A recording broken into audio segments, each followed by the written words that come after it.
မျိုးအပေါ်ကနေကင်ပြီးတော့တစ်ချက်ချင်းပေါ့နော်ဒီလိုမျိုးဆွဲပြဆိုပြီးတော့နော်အချက်ချင်းဆွဲပြီးမှုတ်တင်တယ်ဒီလိုမျိုးအောက်ကနေပြီးတော့ကိုယ်စပင်တွေကိုပို့ပြီးရှုပ်ထွေးသွားအောင်အောက်ကနေပင့်ပြီးမှုတ်တာတော့ပြီးလို့ရှိရင်စပင်တို့အဖျားရောဒီလိုမျိုးမှုတ်တာတော့အဲ့လိုမျိုးမလုံးဝမလုံးလို့တုံးကတော့အကြံပေးခြင်းနဲ့အားလုံးပဲမင်္ဂလာပါတုံ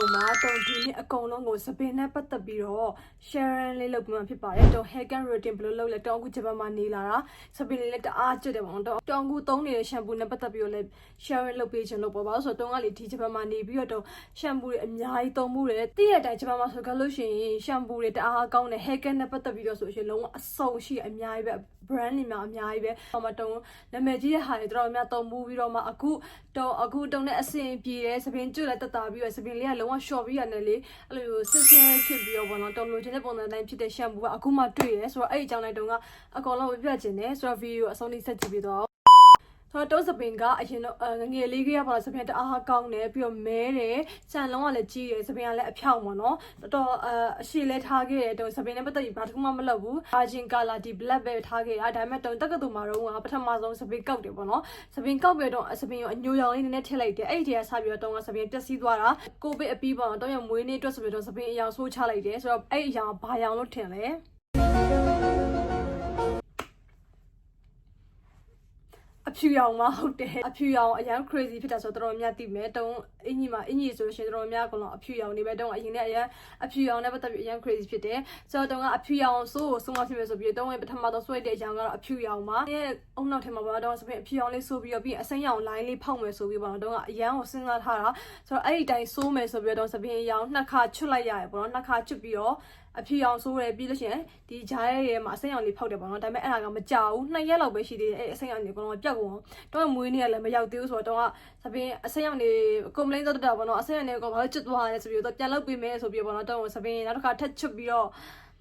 ့အစရောင်လေးထပ်ပေါက်ပေးလိုက်တာဆိုတော့တုံးကစပင်းပထမဆုံးစပင်းဆေးဆိုတဲ့အချိန်မှာပဲ3ခါလောက်စပင်းကိုဆေးချွတ်လိုက်ရတယ်ပေါ့နော်အဲ့မှတော့စပင်းတော်တော်ပျက်စီးသွားပြီဒါပေမဲ့အဲ့ဒါတိတ်မခံလိုက်ပေါ့နော်တော့ crazy color ဆိုတော့စပင်းရောင်နဲ့တိတ်မခံဘူး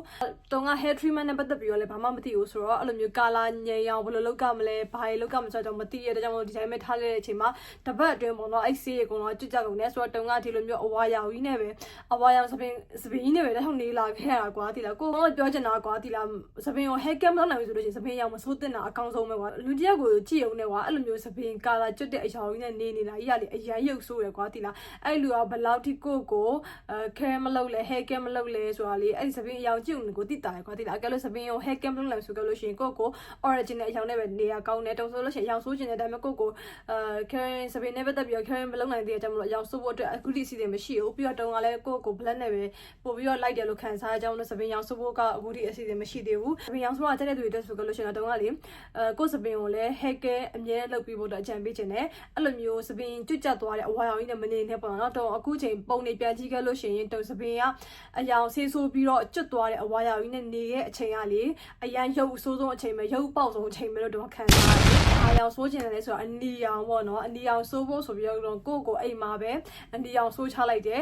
Revlon ကထွက်တဲ့အနီရောင်ပေါ့နော်အဲ့ဒီအယောင်လေးနဲ့တော့တအားလိုက်တယ်အနီရောင်အရန်ကြိုက်တယ်ပေါ့နော် crazy ဖြစ်တယ်ဒါပေမဲ့လည်းအဲ့တုန်းကတိတ်မခံလိုက်ဘူးစပင်အမဲပြန်ထွက်လာတဲ့အချိန်မှာကွာတိလားစပင်အမဲတော့အဲ့လိုအနီတော့အဝါတော့ကြီးဖြစ်နေတာကွာတိလားအရန်ရုပ်ဆိုးတယ်တော့အဲ့လိုမျိုးဘလုံးဝလုံးမှာမဟုတ်ဘူးတော့အနီရောင်လည်းကြိုက်တယ်နီရောင်လည်းတော့လိုက်မယ်တင်တယ်နီရောင်ကလေပြောမှတော့ဘယ်သူမှဆိုလိုက်တယ်ကွာတိလားအဲ့လိုမျိုးအယောင်ဒါပေမဲ့အဲ့လိုမျိုးစပင်ကအမဲတော့ကြီးပြန်ထွက်လာပြီးတော့တော့ကြီးအနီဖြစ်တာတော့အဲ့လိုမျိုးလုံးဝမလုံးနဲ့အကယ်လို့ကွာစပင်အယောင်အနီနဲ့ပဲထားမှဆိုလို့ရှိရင်တော့ပြန်ဆိုးကွာတိလားအမဲထွက်လာလို့ရှိရင်လည်းပြန်ဆိုးအကယ်လို့ကွာစပင်အပျက်စီးခံနိုင်ပြောတာပေါ့နော်ပြန်ဆိုးပေါ့နော်ငါစပင်အနီရောင်နဲ့နေပြီးတော့လုံးဝမကြိုက်တော့ဘူးအဲ့စပင်အနီရလည်းအကုန်ကျွတ်သွားပြီးတော့ပေါ့နော်အမဲတဝက်အဝါတဝက်ကြီးပဲဖြစ်နေတယ်ငါဒီစပင်းလေးပြန်ရှည်လာပဲစောင့်မယ်ဆိုပြီးတော့စပင်းလေးပြန်ရှည်လာလိုက်ညှိုင်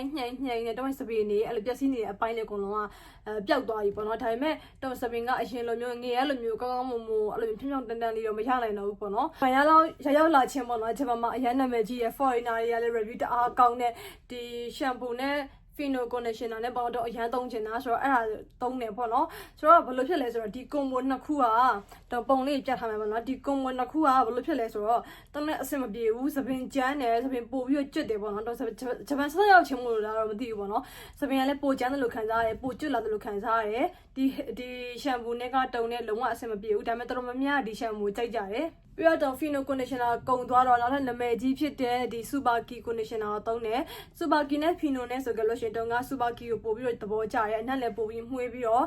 ့တက်ချလည်းပို့ပြီးသဘောကျရပေါ့နော်ဒါကတုံးရဲ့ personal choice ပါဒီနာမည်ကြီးရဲ့ဒီ conditioner နဲ့ shampoo နဲ့ထပ်ပြီးတော့သုံးတယ်ပေါ့နော်အဲသုံးနဲ့တိတ်ပြီးတော့အဆင်မပြေဘူးစပင်းနဲ့ပိုကျွတ်လာတယ်လို့ခံစားရတယ်စပင်းကလည်းပျော့လေးခေါင်းဘယ်လိုမလဲ dryer မှုတ်ပြီးရတဲ့စပင်းကပျော့လေးဆင်းဆင်းလေးဖြစ်သွားလို့လုံးဝမခံစားဘူးပေါ့နော်အဲ့ဒါနဲ့လည်းအဆင်မပြေခဲ့ဘူးတော်တော်များများတော့အဆင်ပြေလားမပြေလားမသိဘူးပေါ့နော်တုံးနဲ့တကယ်အဆင်မပြေခဲ့ဘူးဒါပေမဲ့တုံးကနောက်ထပ်ဘာသုံးခဲ့လဲဆိုတော့ဒီ shampoo နဲ့ conditioner ကိုသုံးခဲ့ရပေါ့နော်တုံးအနေနဲ့ကျတော့မပေါ့နော်ဘယ်လိုပြောမလဲအနံလေးကလည်းဆေးဘက်ဝင်တဲ့အနံလေးဖြစ်တဲ့ဒါပေမဲ့စပင်းနဲ့ပတ်သက်ပြီးတော့အရန်တော့တုံလိုချင်တဲ့ပုံစံကိုမရခဲ့ဘူးလို့တုံခံစားရတယ်ဆိုတော့ဒါလေးလည်းတော်တော်အဆင်ပြေဒါကတော့နာမည်ကြီးရပေါ့နော်တုံဒီနှစ်ဆောင်းရဒီမှာလေဘောက်တီတအားထားတယ်တိလားဘာလို့လဲမသိဘူးအဲ့ဒါတော့ဘောက်ပြောက်ဖို့အတွက်ဘာကောင်းချော်ရရှာရမလဲဘာကောင်းချော်ရသုံးရမလဲဆိုပြီးရှာကြည့်လိုက်တဲ့အချိန်မှာတုံဒီအိုခုတိုဆိုတဲ့ရှမ်ပူတွေ့ရပေါ့နော်သူကတော့လုံးဝဟိုတခြားရှမ်ပူလို့မဟုတ်ဘူး medical ပိုင်းအဲ့လိုဆေးတွေနဲ့လောက်ထားဘယ်လိုမလဲဆေးဘက်ဆိုင်ရာနဲ့ပို့ပြီးတော့တက်ဆိုင်နဲ့ခေါင်းချော်ရပုံစံမျိုးပေါ့နော်သူကဘောက်ပြောက်တယ်ဆိုပြီးတော့နာမည်ကြီးတာအကြောင်းတုံကအဲ့အစိမ်းရောင်လေးသုံးလိုက်တယ်ပေါ့နော်တော်တော်လေးအဆင်ပြေတယ်ဘောက်ကလုံးဝဘောက်ထတာလုံးဝရက်သွားတယ်ဒါပေမဲ့သူကဘယ်လိုလဲမလဲတော့အမြဲတမ်းချော်စရာမလိုဘူးတစ်ပတ်မှာအဲ့လိုမျိုးနှစ်ကြိမ်လောက်ချော်ခဲ့လို့ရှိရင်အဆင်ပြေတယ်အမြဲတမ်းချော်လို့ရတဲ့ခေါင်းချော်ရမဟုတ်ဘူးပေါ့နော်သူကဒါလေးတော်တော်သဘောကျတယ်လို့ခံစားရတယ်လုံးဝလေးတုံဘောက်တယ်ဆိုရင်တော်တော်လေးပျောက်သွားတယ်ပေါ့နော်ဆိုတော့ဒါလေးလည်းတော်တော်အဆင်ပြေတယ်တော်တော်နာမည်ကြီးရဲ့ထဲကဘာသုံးပြလဲဆိုတော့ဒီဟာလေးပေါ့နော်တော် treatment ဝယ်ထားပါတော့ဒါကသူနဲ့တူတွဲသုံးတဲ့ shampoo နဲ့တွဲသုံးရှင်တော့ပိုကောင်းတယ်လို့ပြောကြတယ်ဒါပေမဲ့တုံက treatment ဝယ်ထားတာဒါပေမဲ့တော့အဆင်မပြေဘူးစပင်လည်းပိုကျွတ်တယ်လို့ခံစားရတယ်နာမည်ကြီးရဲ့ brand တွေတော့အများသုံးပြီးတုံနဲ့လည်းအဆင်မပြေဘူးဆိုတဲ့အချိန်မှာတုံကစိတ်ကြိုက်ပဲသုံးတော့မယ်ကိုနဲ့တဲ့အချိန်နဲ့တဲ့မှာပေါ့ဆိုပြီးတော့တုံဒီခေါင်းချော်ရည်လေးဝယ်လိုက်တာဒီ Argelin ဆိုတဲ့ခေါင်းချော်ရည်လေးပေါ့နော် shampoo လေး97%ဟိုမှာ natural ingredient နဲ့လောက်ထားတယ်လို့ပြောတယ်ဆိုတော့တုံဒါလေးကလေတော်တော်လေးအရန်အဆင်ပြေရကွာတိလားလုံးဝတုံးစပင်ကြက်တာလဲတက်တာသွားတယ်ပြီးတော့စပင်နဲ့ဆိုလို့ရှိရင်တုံခေါင်းမှုတ်ပြီးရတယ်လုံးဝဖြောင့်ဆင်းပြီးတော့တော့လိုချင်တဲ့ပုံစံလိုက်ရတယ်ဒါပေမဲ့တော့သူတို့ခုပဲတွဲသုံးတာမဟုတ်ဘူးတော့ဒီ botanist ကထုတ်တဲ့ဒီ botanical treatment လေးနဲ့တွဲပြီးသုံးနေပေါ့နော်လုံးဝ perfect ပဲတော့ကတော့လေလုံးဝစပင်ခေါင်းလျှော်ပြီးရတယ်တုံလိုချင်တဲ့ပုံစံတော့အရင်တော့ကျွန်တော်စပင်ရလေလုံးဝဖွာတယ်ကွာတိလားလျှော်ပြီးရတယ်ချက်ချင်းဖွာသွားဒါကတော့တုံခေါင်းလျှော်ထား2ရက်လောက်တော့ရှိပြီပေါ့နော်လုံးဝဖွာထွက်ပြီးတော့ခေါင်းမော့ရတယ်လေလုံးဝတုံလိုချင်တဲ့ပုံစံနဲ့မရဘူးအဲ့မှာတုံးရနောက်တစ်ခုအရန်ကူညီပေးတာတုံးလုံးဝကူညီပေးတာဒီ Fino hair wine လေးပေါ့နော်တုံးကနာမည်ကြီးတဲ့လောက်ကိုသူ့ရဲ့ effect ကလည်းလုံးဝတော်တကယ်ကောင်းတယ်ပေါ့နော်နာမည်ကြီးတာလည်းဘာကြောင့်ဆိုတော့သိသွားတယ်စပင်မှုတ်ပြီးတော့ပေါ့နော်ကောင်းမချောက်အချိန်လေးမှာအဲ့ hair wine လေးကိုတော့တစ်ခါလေးပဲသုံးပြီးတော့ကောင်းတစ်ခုလုံးကိုကောင်းတစ်ခုလုံးနှံ့အောင်လင်းပြီးတော့စပင်ထပ်မှုတ်လိုက်တဲ့အချိန်မှာလုံးဝစပင်လေးကဣပြီးတော့အနံလေးလည်းအရန်မှုေးပြီးတော့လေစပင်သားလေးလည်းအရန်ကောက်ပြီးတော့အရင်တော့ဆိုရင်တော့စပင်တို့ရှင်ဒီလိုမျိုးဖွာထွက်နေရပေါ့နော်အမွေဖွာထွက်နေအဲ့ဒါလည်းလုံးဝရက်သွားတယ်တုံလိုချင်တဲ့ပုံစံတိုင်းကိုကွက်တီရတယ်ဆိုတော့ဒီ Fino hair wine ရတော့အရန်ကြိုက်တယ်တအားကြိုက်တယ်လုံးဝ the best ပေါ့နော်တုံကတော့ဆိုတော့တုံကလေဒီအခုလုံးဝ Argelin ဒီ hair shampoo လေးနဲ့အဆင်ပြေနေရမလို့တုံ treatment တွေကိုဒီကုံသွားခဲ့လို့ရှင်ဒါလည်းကုံသွားခဲ့လို့ရှင်တုံ treatment လည်းသူ brand နဲ့ပဲဝယ်မယ်လို့စဉ်းစားထားတယ်ဒါလေးကတကယ်အရန်ကောင်းလို့တော့ညှိုးပေးရပါတော့အကယ်လို့ကိုကနာမည်ကြီးရဲ့ brand တွေအကုန်သုံးသွားပြီလုံးဝအဆင်မပြေဆိုရင်တုံးကလေဒီဟာလေးကိုသုံးကြည့်ဖို့အကြံပေးခြင်းနဲ့ဒါပေမဲ့ပတ်သက်ပြီးတော့နောက်ကိုအကြံပေးတဲ့တစ်ခုက B ပေါ့နော် B ကလည်းအရန်ရေးကြီးရပါတော့ကိုစပင်နဲ့အဆင်ပြေမဲ့ B ပေါ့နော်စပင်အရန်ဖွာရဲသူဆိုလို့ရှိရင်စပင် B ကိုဘယ်လိုမျိုးအကျဲလေးသုံးရမလားအစိတ်သုံးရမလားဘယ်လိုမျိုး technique လောက်ထား B သုံးရင်ကောင်းမလဲပေါ့နော်အဲ့လိုမျိုးတခြားရှာပြီးတော့ B ကိုလည်းတုံးတခြားရှာကြည့်ခြင်းနဲ့အခုဒါလေးဆိုရင်တော့ဝယ်ထားရပြီးပေါ့နော်တိတ်ဆေးမကြည့်ဘူးရန်900ပဲပေးရတယ်ဒီ B လေးကလည်းအရာလည်းပြေပေါ့နော်တော်တော်လေးလည်းအဆင်ပြေလို့ခံစားရတယ်နောက်မှပဲတော့အခုနာမည်ကြီးနေတဲ့ B ပေါ့နော်ဒီ brand ဆိုတော့နာမည်ကြီးတယ်အဲ့ brand က B လေးကလည်းလုံးဝစပင်တွေကပျက်စီးမသွားဘူးစပင်လေးကိုအဲ့လိုဖြောင်းတန်းလေးအကယ်လို့အကောက်ဆိုလို့ရှိရင်အကောက်ကလုံးဝပျက်စီးမသွားတဲ့ဆိုပျက်စီးမသွားဘူးဆိုပြီးပေါ့နော်သူက technique အတိုင်းလောက်ထားတဲ့ B ပေါ့နော်အဲ့ B လေးကနည်းနည်းတော့ဈေးကြီးတယ်B သေးသေးလေးကိုမှ2000ကျော်3000ကျော်နီးပါးလောက်ရှိရပေါ့နော်ဆိုတော့မြန်မာငွေတော့ကြီးကလို့ရှိရင်လည်းနည်းနည်းတော့ဈေးကြီးရပေါ့နော်ဒါပေမဲ့တောင်းတော့တကယ်တန်တယ်လို့ခံစားရပါတယ်ကဲလို့ ကိုက B တစ်ချောင်းကတစ်လုံးသုံးမှာဆိုတော့လေဆိုတော့တုံးကတော့အဲ့လိုမျိုး B ကိုလည်းတခြား queue ဆိုင်ပြီးတော့ဝယ်စီချင်တယ်ပြီးတော့သပင်နဲ့ပတ်သက်ပြီးတော့ treatment လုပ်တဲ့အခါမှာနောက်တစ်ခုအရေးကြီးရကြတော့ dryer ပေါ့နော်တော်တော်များများကဒိုင်ဆွန်တော့ပေါ့ဆိုတော့တုံးလည်းလိုချင်တာပဲဒိုင်ဆွန်တော့အခုထိမရှိသေးဘူးပေါ့နော်တုံးစပန်ဆက်ရောက်ချင်တော့တုံးအဲ့လိုမျိုးဈေးပေါ်တဲ့ဟာလေးတွေ့ရတယ်ပေါ့နော်1000ကျော်တာလေးတွေ့ရတယ်အဲ့ဒါလေးပဲပေါ့တုံးတာတုံးအထင်တော့တုံးစပင်တွေပျက်စီးရလဲအဲ့ dryer ကြောင့်ဖြစ်မယ်လို့ခံစားရပေါ့နော်အခုဝယ်ထားတဲ့ dryer လေးဆိုလို့ရှိရင်9000ကျော်လောက်တော့ပေးရတယ်တုံးနဲ့တော်တော်အဆင်ပြေတယ်ဒါပေမဲ့တုံးလိုချင်တဲ့ brand ကလည်းနည်းနည်းစီ Japan brand နဲ့ပေါ့နော်နည်းနည်းဈေးကြီးရယ်ဖြစ်နိုင်သေးဘူးဆိုတော့အခုဒါလေးကတော်တော်အဆင်ပြေတယ်ဆိုတော့အဲ့လိုကွာဒိုင်ဆွန်မတက်နိုင်သေးကြလို့ရှိရင်လည်းနည်းနည်းကောင်းကန်နဲ့ရပါတော့နည်းနည်းကောင်းကန်နဲ့ဝယ်ဖို့အကြံပေးချင်တယ်တုံးကခေါင်းလျှော်ရယ်ပေါ့နော်ခေါင်းလျှော်ရယ်ပြီးခဲ့လို့ရှိရင် shampoo နဲ့လျှော်ရယ်ပြီးရင် treatment သုံးတယ် conditioner သုံးတယ်ပြီးခဲ့လို့ရှိရင်တုံးကစပင်ကုတ်ခက်လို့ရှိရင်ဒီတိုင်းပေါ့နော်လက်နဲ့မြန်မာနိုင်ငံမှာတော့လက်နဲ့အကြမ်းကြီးမကုတ်ပေါ့နော်တုံးကုတ်ရတဲ့ဘီလေးဝယ်ထားရပေါ့နော်ကဲလို့ကိုကခေါင်းလျှော်မယ်ဆိုကြလို့ရှိရင်အဲ့ဘီလေးနဲ့ကုတ်ပြီးလျှော်မယ်ပေါ့နော်သူကလက်ကင်လေးလည်းပါတယ်တော့မပြတော့ရေရှုပ်ကနေရောက်နေလို့ပေါ့နော်ဆိုတော့အဲ့လက်ကင်လေးနဲ့ပြီးနေတော့ဘယ်လိုခေါင်းလျှော်မယ်ဆိုလို့ရှိရင်ဒီလိုမျိုးတစ်ချက်နှစ်ချက်သုံးချက်လေးချက်ပြီးလို့ရှိရင်ဒီတစ်ဖက်ကိုလည်းတစ်ချက်နှစ်ချက်သုံးချက်လေးချက်အဲ့လိုမျိုးပေါ့နော်အဲ့လိုမျိုးကုတ်လိုက်ခဲ့လို့ရှိရင်တော်တော်လေးအဆင်ပြေရပေါ့နော်ကဲလို့ရာခဲ့လို့ရှိရင်လည်းထက်ကုတ်ပေါ့နော်မြန်မာနိုင်ငံမှာတော့လိုမျိုးခေါင်းရွက်လိုဆိုပြီးကုတ်ချတာကြီးရတယ်တကယ်အဆင်မပြေဘူးပေါ့နော်ကိုကအဲ့လိုမျိုးစပင်းပို့ပြီးဆက်ရှင်ကြလို့ရှိရင်အဲ့လိုမျိုးလေးဝယ်ထားဖို့တုံးကအကြံပေးခြင်းနဲ့အရင်တော့လိုခေါင်းရိုးအဲ့လိုပွားရောင်းထားနေတာကုတ်လို့ရှိရင်စပင်းတွေကလည်းပို့ပြီးပျက်စီးရပေါ့နော်အဲ့လိုမျိုး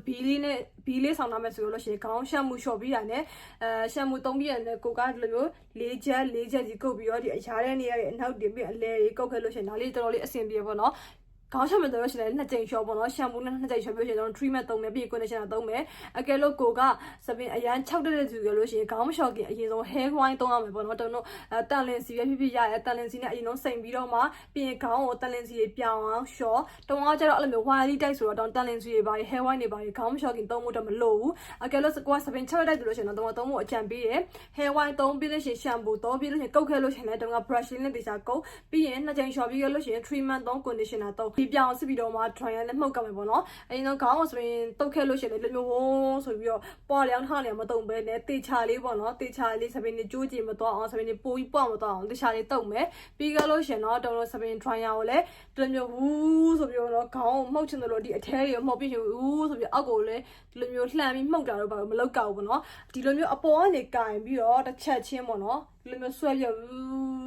ဆိုပြီးတော့နော်အချက်ချင်းဆွဲပြီးမှုတ်တင်တယ်ဒီလိုမျိုးအောက်ကနေပြီးတော့ကိုယ်စပင်းတွေကိုပို့ပြီးရှုပ်ထွေးသွားအောင်အောက်ကနေပင့်ပြီးမှုတ်တာတော့ပြီးလို့ရှိရင်စပင်းတို့အဖျားရောဒီလိုမျိုးမှုတ်တာတော့အဲ့လိုမျိုးမလုံးဝမလုံးလို့တုံးကတော့အကြံပေးရှင်တယ်ဒီလိုမျိုးတစ်ချက်ချင်းပေါ့နော်စပင်းကိုသုံးမှုခွဲပြီးတော့ဒီလိုမျိုးအရှိနှစ်ပေါ်နောက်ကတစ်ပုံခွဲပြီးလို့ရှိရင်အပေါ်ကနေပြီးတော့အောက်ကိုမှုတ်တာတုံးကပို့ပြီးအဆင်ပြေတယ်ပြီးကြလို့ရှိရင်တော့တုံးတို့ dryer မှုတ်ပြီးဆိုကြလို့ရှိရင်မထောက်တခြားအချိန်ကလေးမှာပဲတုံးဒီ Finoa hair wine လေးထည့်ပြီးတော့သုံးတယ်ပြီးကြလို့ရှိရင်စပင်းကိုလုံးဝ6တောင်ထပ်မှုတ်ပေါ့နော်ပြီးကြလို့ရှိရင်ကိုကဒီလိုကြိတ်ရဘီနဲ့မဖီးပဲနဲ့ပေါ့နော်ကိုနဲ့အဆင်ပြေတဲ့ဘီလေးအချောင်းဝယ်ထားပြီးတော့အဲ့ဘီလေးနဲ့တခြားဖီးကြလို့ရှိရင်လုံးဝစပင်းကဘာမှသုံးစရာမလိုဘာမှထည့်စရာမလိုပဲနဲ့စပင်းလေးကပျော့အီးလေးနဲ့ဆင်းလေးဖြစ်သွားမယ်အကယ်လို့ကိုကအကောက်ဆိုကြလို့ရှိရင်တော့ပို့ပြီးတော့အကောက်နဲ့ပတ်သက်တဲ့ဒီလိုမျိုး treatment တွေပဲဝယ်ရမှာပေါ့နော်တုံကတော့အဖြောင်းဆိုတော့မလိုဘူးဆိုတော့တုံရဲ့ hair care လေးပေါ့နော်တုံအမြဲစပင်းကိုအဲ့လိုမျိုးပဲသုံးတယ်အဲ့လိုမျိုးသုံးတော့ပေါ့နော်ဒါပေမဲ့နောက်တစ်ချိန်ကျတော့လည်းဒိုင်ဆွန်ဆက်လေးတစ်ဆက်လောက်လိုချင်တယ်ဒါတော့အကုန်လုံးရဲ့ main ကလေးတော်များများရဲ့ goals ကတော့ဒိုင်ဆွန်ပဲပေါ့နော်တော့အခုစပင်းဆိုးရမယ်ဆိုလို့ရင်တော့ဘာအောင်ဆန်းဆိုးချင်လဲဆိုတော့တုံးကလေ crazy color ကြိုက်ဆိုလေအပြတ်အောင်ဆိုးချင်တော့ဒီအပြအောင်ဆိုးချင်တာအဲ့လိုမျိုးအပြအောင်ဆိုးကြည့်ချင်တယ်ကွာဘယ်လိုပုံစံမျိုးဖြစ်သွားမလဲဆိုတာလေးသိလားလောက်ပါပဲတုံးရဲ့ hair care နဲ့ပတ်သက်ပြီးတော့အကုန်လုံးကို share လုပ်ပြီးရပါဆိုတော့အကုန်လုံးလည်းအဆင်ပြေမယ်လို့ထင်ပါတယ်ဆိုတော့တတာနောက် video ပဲနေကြအောင်မယ်နော်တတာ